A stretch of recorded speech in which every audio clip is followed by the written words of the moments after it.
गंजा से देवघर के लागे कितना भरावा रे जान। 16 दहाना गंजा से देवघर के लागे कितना भरावा रे जान। रे जान ले ले चले हमारा देवा घरवा रे जान।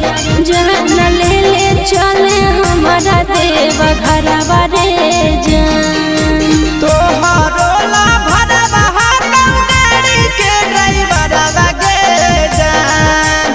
तोहरो ला भरवा गाड़ी के ड्राइवरवा गे जान। ये जान ले ले जइबो टरकवे से देवा घरवा गे जान। ये जान ले ले जइबो टरकवे से देवा घरवा गे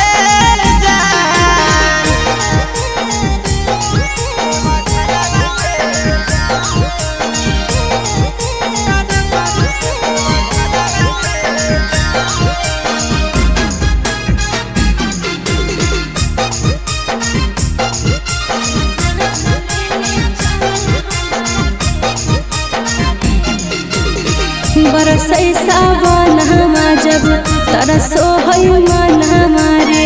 कहियो नहीं गेलिए छोड़ा भोला के भवन हमारे। रेडी रही हो जान काले हक देवई गरी आगे। पहले सो मारी ले जइबो बाबा के दुआरी आगे। अरे पहले से किनले ही गेरुआ सूट सलवारवा रे जान। पहले से किनले ही गेरुआ सूट सलवारवा रे जान। जान ले ले चले हमारा देवा घरवा रे जान। ये जान ले ले जइबो टरकवे से देवा घरवा गे जान।